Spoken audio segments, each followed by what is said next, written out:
Well, today I have good news and bad news.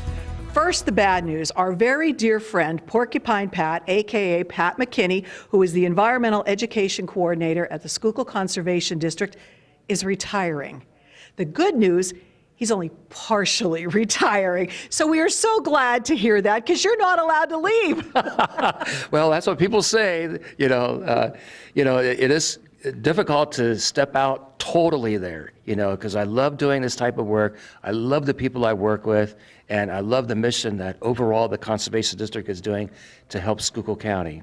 Well, you are synonymous with Schuylkill County because, I'm constantly reading things in the paper or seeing things everywhere, and it's always Porcupine Pat, Porcupine Pat. So I got to thinking, how did they come up with the name? I don't know if I ever asked you this before. How did they come up with the name Porcupine Pat? Well, years ago, Lisa, I was a ranger with the Girl Scouts. I'm proud to say I was a Girl Scout in Western Pennsylvania. We had a Girl Scout camp, and I took a group of junior Girl Scouts. Now, these are like 10, 11 years old, these girls here.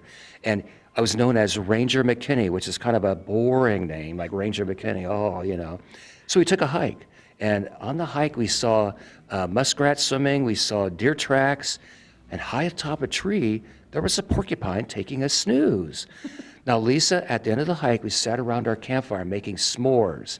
We played the name game, which reinforced what we saw, what we learned. And what we did is you had to think of a plant or animal that began with the first letter of your first name. Well, for example, Lisa, well, that would be an L. And let's say you saw a ladybug. You say, my name is Lisa, I like the ladybug. Well, next to you would be like maybe Mindy. And Mindy, she saw the muskrat. She had to say her name and what she liked, but she also had to say your name and what you liked. Well, it came to me, and there were a lot of scouts there. And I was going to say to myself, oh boy, I better come up with something pretty easy here, like Pat and pine trees. Well, they interrupted me. They said, no, you're Pat and you're Porcupine Pat, because we saw the porcupine. I'm like, whoa. It got me like a 2x4, I was like, I guess I better be called Porcupine Pat, Oh, that is so cool. I never heard that story before. That is really cool. So now, how many years have you been working with the Schuylkill Conservation District? Well, with the Conservation District, it would be 33 years. Yeah, wow. Isn't that amazing? Lisa, I can't tell you how quickly they go. So what are some of your proudest achievements that you have done throughout these years working for the district?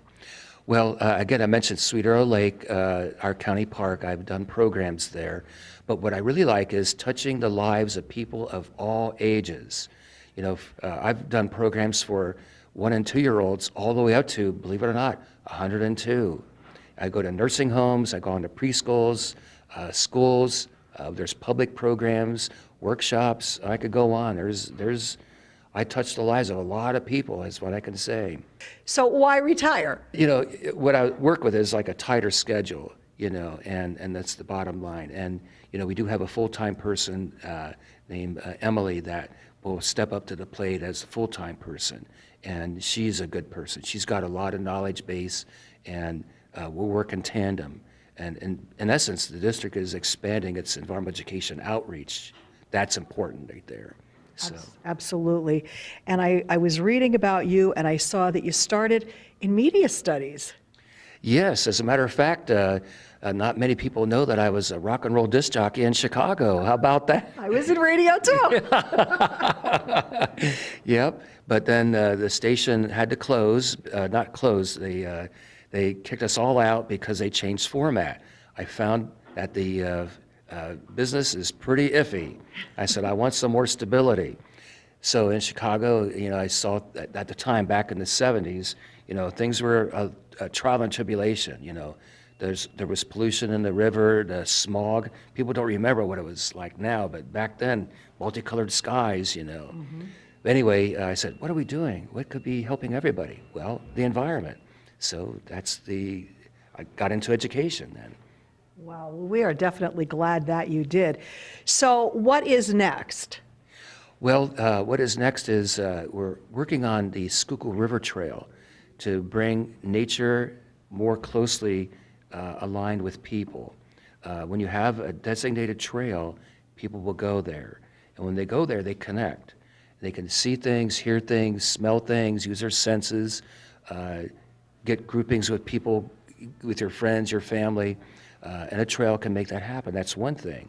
Another would be to, I love camps. We have day camps, and especially when you have a young person, this is where it all starts, to get them aware and appreciative, and then they'll take actions to help the environment, whether it's planting a tree, building a birdhouse, whatever, cleaning up litter. We got lots of that. Oh boy, you know. So there's a lot on the plate there. Pat, we're happy for you that you get a little bit of a break, but not too much, because you're still going to come around, and you're still going to come to our studio and do segments like this, right? Oh, I would definitely like to. It's always a pleasure to see you again, and right. everybody. So that's it. You know. All right, then we're okay with you as long as you're coming back to see us. Good. Porcupine Pat, we love having him here from the Schuylkill Conservation District, only partially retiring. So enjoy yourself, but come on back soon. It sounds great. Thank you again, Lisa. Appreciate it. Yes.